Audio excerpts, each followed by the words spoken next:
Hello everybody, this is Al Johnson here from the Al Johnson Show, and today I thought I'd come up here and give my thoughts on Ant-Man and the Wasp: Quantumania. Now, for those of you that are still wanting to be a part of this journey or still want to come aboard the Al Johnson Show and are curious, to make sure to please do the following. Make sure you like, comment, share, subscribe, and click the notification bell whenever new videos are released. So let's begin. Now folks, Ant-Man and the Wasp: Quantumania. Quite possibly yet another polarizing MCU movie, as we are now knee-deep in the multiverse saga. And now we have reached the beginning of MCU Phase 5 with this movie. And I'm not gonna take a lot of your time, because everything that's been said about this. Oh, sorry about that. Sorry about that. I was about a bit confused about the stoplight. But anyways, everything that's been already said about this movie has been said, but I want to offer my 2 cents on it. And honestly, from my personal opinion, I really enjoyed this movie. Now, with that being said, the original Ant-Man, there's still such a charm and a magic to it that is unlike a lot of stuff in the MCU. I mean, it does have MCU templates, but the way Paul Rudd plays Scott Lang and the way the world around him is fleshed out, honestly, it's really hard to beat. There's not going to be a lot of ways you could top the original Ant-Man. And the sequel, Ant-Man and the Wasp, although not perfect itself, to me, in retrospect, it does still capture a lot of the similar beats and a lot of similar tones. But I guess it just wasn't overall connective to the MCU side, minus the mid-credit scene with the thing after Infinity War. When it comes to Quantumania, while yes, this is the weakest of the trilogy, however, to me, it is still just as much of an Ant-Man movie as it is basically the next step in the multiverse saga. Now, Ant-Man was a bad movie, bro. A policeman walked by me. It's like, yo man, that Ant-Man movie, Quantumania, that was trash. And I'm sure a lot of you who are watching this or have seen the movie agree with that cop. Like, yeah man, that movie's trash. Well, okay, you think it's trash, that's fine. But to me, I can somewhat understand why you would say it's trash. But for me, even though again, to me it's the weakest of the trilogy, I still think there was fun to be had. Now, let me get my negatives out the way before I just talk about how overall solid it was, despite it is not overall good. So to me, a negative about this movie is that, to me, I feel like the first half of the movie, even during them being in the quantum realm, I feel like was choppy. It was like it was a bit all over the place. It wasn't vibing with me. It was almost like I was watching a fan-made film, even though this is a Marvel movie. The humor at times did not work for me. I mean, there was maybe 1 or 2 times I chuckled, but other than that, I wasn't connecting with it. Also, while the characters were there, I didn't feel it. Particularly Cassie Lang. Now, Catherine Newton, I'm sure the more times we see her, the more she will grow into Cassie Lang, aka Stature. But to me, I honestly feel like while Catherine Newton has a long ways to go, and I think going into my process and such, I think she got better. But when we first see her after she gets bailed out of jail for being part of a peaceful protest and shrunk a cop car, the way she was talking to Scott about how he's not doing enough avenging for the little guys out there after he saved the world, and he's just living the good life, enjoying the celebrity life. Even though I understood why character-wise it was needed, I didn't really really vibe with it. I wasn't digging Cassie Lang.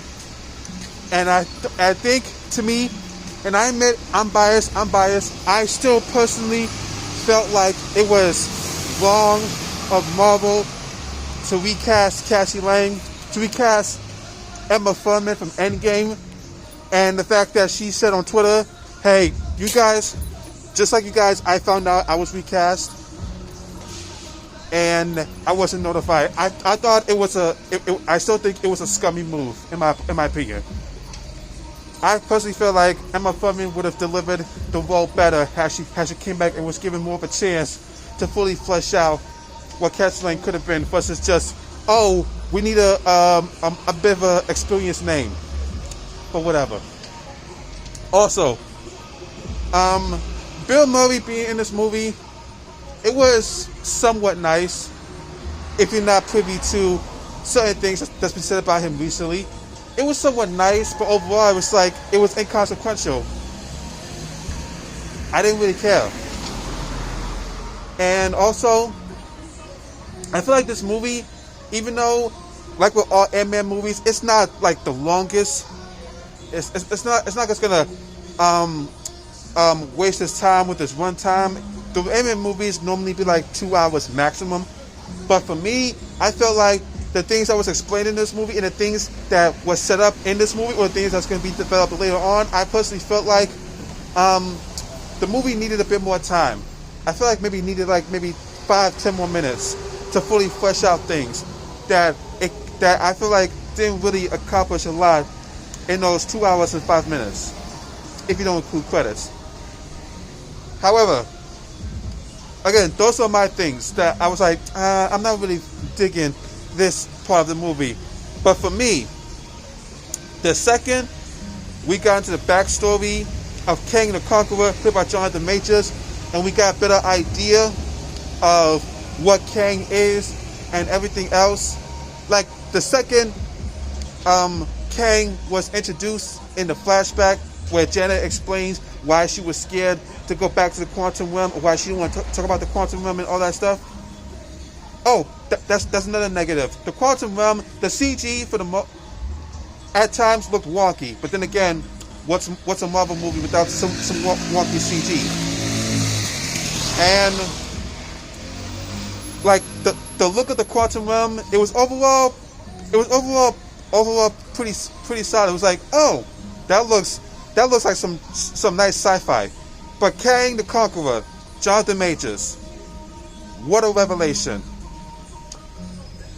Just the way he played the character, the nuances, his eyes, the way he would speak, his outfit, the way he would yell to exude his power or to exude his dominance. Oh, hold on. Bus. And now we're back. But yeah, Kang the Conqueror. Just like I said, what a revelation. He was a total menace. Like the way he would use his powers, the way he would use his words, the way he would use his intellect. And also, be wary of the things Kang says in this movie, because everything that he says in this movie, some of those might be typical villain lines, but the other things he says are basically your setup for what's to come in Avengers 5 and 6. So I like that. I also really, really like the family element. That's another thing I've enjoyed about these Ant-Man movies is the family dynamic. And even though, going back to the negatives, I would like to see more of Hope Van Dyne, eventually Lily. And also, it to me almost felt like Michael Douglas was kind of, I guess, maybe phoning it in, but he still came off as so cool that it was almost like, you know what? It was still odd, his acting performance, but I'm gonna let it slide. Like I said, I wish there was more with Hope Van Dyne. For a movie called Ant-Man and the Wasp, there wasn't a whole lot of Wasp in this movie. Now, you could say, well, it could also mean Janet Van Dyne Wasp, Ant-Man and the Wasp. Okay, yeah, but I don't know. I guess I wanted a bit more clarification on that one. But also, like I said, I've enjoyed the family element. And like I said, once the movie kept going, I was, I guess, being okay with this version of Cassie Lang. I'm not there yet. I'm not there yet, and I don't think her as a character. I think her as a character, she's not there yet. And also, like I said, the Quantum Realm for the most part looked amazing. Like the world, its characters, the creature designs, some of the jokes worked, especially as the movie kept going on. It was really hitting. And also, let's talk about it. MODOK. Listen, I've heard a lot of crap about MODOK, but for me, knowing what I heard about MODOK, what I know about MODOK, I'm not really at all surprised at his design and how he looks. Every time he popped up on screen, I somewhat took him a bit serious. I mean, think about it, y'all.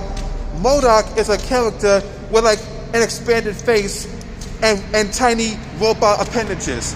You cannot take this character any more seriously than you could. But for me, I thought he was alright. He served, to me, he served his purpose for what he did in this movie. And also, again, going back to my negatives, I felt like this movie, somewhat, especially the ending, was changed. And reading about how a month before the movie came out, the ending was changed, that's not surprising. I felt like the ending of this movie should have had a bit more bite and stakes to it, where it almost looked like Scott was going to stay in the Quantum Realm, or he was going to die, or him and Hope, or him and Kang would be in the Quantum Realm and wouldn't come out until Avengers 5. But it was changed to where Kang was defeated. Remember, nobody, no end. Kang was defeated, and then Scott, he got to go home, but then he's like, wait a minute. He said if he didn't get out, that's not what happened. Oh my God, have I doomed us all? What's gonna happen? You know what? Don't worry about that. It's like, that's like your textbook. Yeah, let's not worry about it until it happens, type of thing. But yeah, and also the mid-credit, the post-credit scenes. The post-credit scene, which was a tease for Loki season 2. It was cool. Loki season 1 to me is my favorite of the MCU Disney Plus shows. It's the best season finale. To me, that kicked off the multiverse saga. When Sylvie killed He Who Remains, the multiverse saga was in full effect. So that was great to see. The mid-credit scene, and I'm sorry to the people out there, including critics who I enjoy watching, like the real rejects. I'm sorry. That mid-credit scene with the Council of Kangs, it may be a lot of things, but cringe is not one of them. Sorry about that. Like, but yeah, cringe, no. Not at all. And I'm sorry, you will not convince me otherwise that it's cringe. But overall, guys, look, does this movie hit everything out of the park? No, it has weak elements. But to me, like I said, weakest of the trilogy, but I still think it's a solid movie. If you want to see for yourself, go watch it on Disney Plus. It's on Disney Plus right now. Sadly, it looks like there won't be an Ant-Man 4 because the movie bombed at the box office, but go watch it on Disney Plus. If you will enjoy it, cool. If not, that's cool as well.